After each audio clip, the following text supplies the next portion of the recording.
a day without prayer. 2 hours into his trip, he was already having a migraine. He wondered why the cold feet. Last time he checked, this trip was supposed to excite him. It's been long coming and well anticipated. Maybe it's because he is the only small fish on board. He tried justifying his fears. He is up against his competitors who are so good. Kicking him out of this partnership would be very easy. He understands that everything and anything can stand against him. Hence, he cannot be too careful.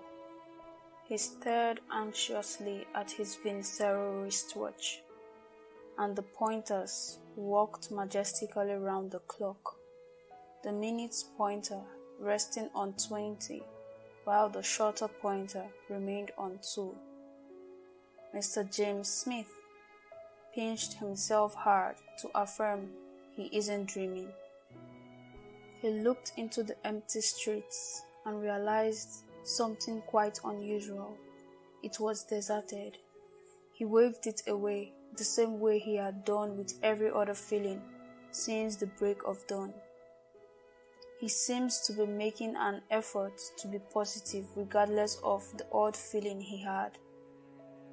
Ordinarily, he would have prayed, but his mind was fixed on the deal that was in the offing. The temptation to step outside his car and take a walk through options was overwhelming. But again, he braced himself up for the big moment. He is saying this to the end. With a reputation built over the years, he would stare at his side mirror every mile of his journey and speak right back at himself. It is a practice that comes naturally for him, that has built his confidence and is still building it.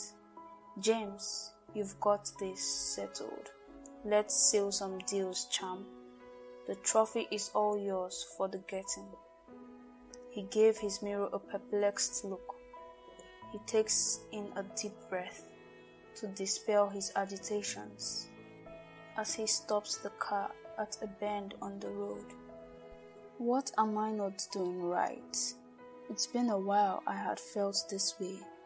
He had series of wild thoughts playing out in his head.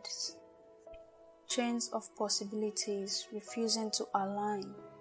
Just at that moment, he sights something creepy crawl out of the woods, as if beckoning for his attention. His head conflicted with his heart in a serial combat. He thought about leaving that scene, but his heart had the better part of him. His heart won the duel. Mr. Smith alighted from his car and headed towards the creepy structure he couldn't make out an identity for. His instincts continued screaming whispers into his deaf ears, but he kept walking deep into the woods, with a terrible hit on the head and a volcanic fall to the ground. He uncovers rather too late the words his instincts were whispering into his ears. It was all a trap.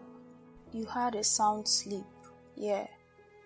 More of an affirmative statement than a question, blurted out from the lips of the CIA chief standing over his face with cuffs stretched towards the victim. Mr. Smith stared blankly into the chief's face in a conscious effort to understand what the lanky man with ugly pants that looked like an ancestral inheritance from his progenitor and a dirty mustache that tells the story of an ex-convict seeing the world for the first time in a very long while was trying to say. Doesn't this place look awkward for a meeting? He asked the chief. The question was greeted with loud laughter from a crowd he was just noticing. This pricked his consciousness, and for the first time, he took a good look at where he was. He had a lot of questions to ask, but decided to swallow them. He gave the chief an intense but quick glance. Whatever idea was forming in his mind, he shoved to the trash immediately. This obviously cannot be the judge.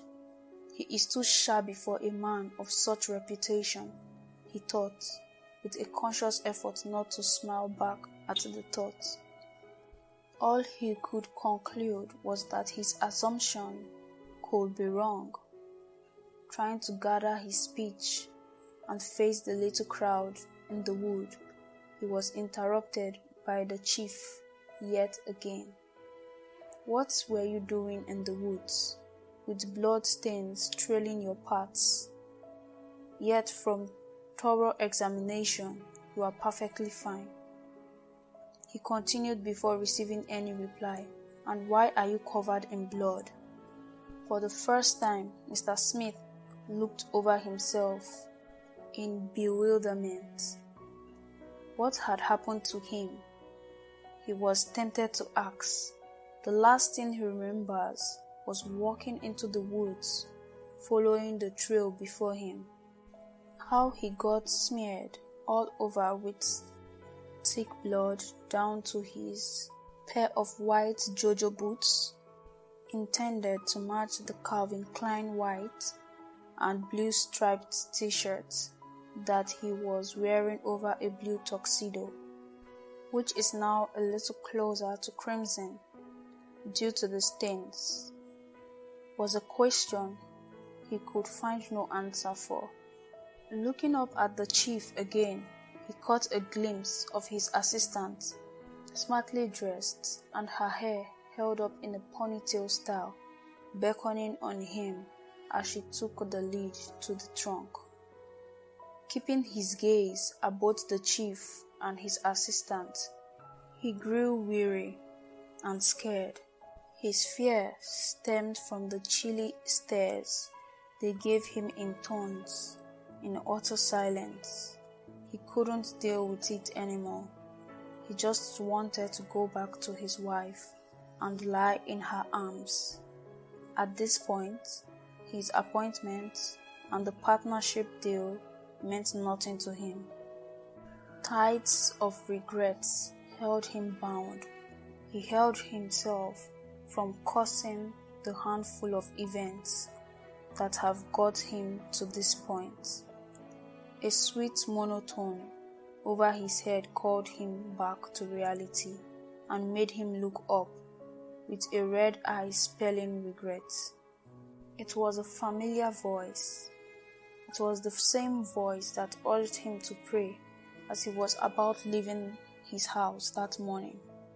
But he had insisted that he cannot afford to go late for this very important meeting.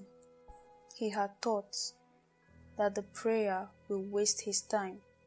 I can always pray, but opportunities as these are only served once in a lifetime. If only he could take those words back. What do you have in your trunk? Have you gone deaf? She looked very angry, as she was almost screaming her lungs out. Searching for words, he tried to make out the name on her uniform tag. He couldn't make out anything. It was getting dark already. How long has he been in the woods before coming out to the open? He wondered. Judging by the weather, a lot he can't explain has happened, and he has been there longer than he can imagine. A lifeless body he knows absolutely nothing about was just discovered inside his trunk with a gun he never owned, resting triumphantly inside his car with his prints all over and traces of blood splattered around his car. A chopped fingernail rested peacefully in his pants pocket. How can he explain all of this? He could have listened to his wife's plea for prayer over the bad dream she had about him the night before. If only he had listened.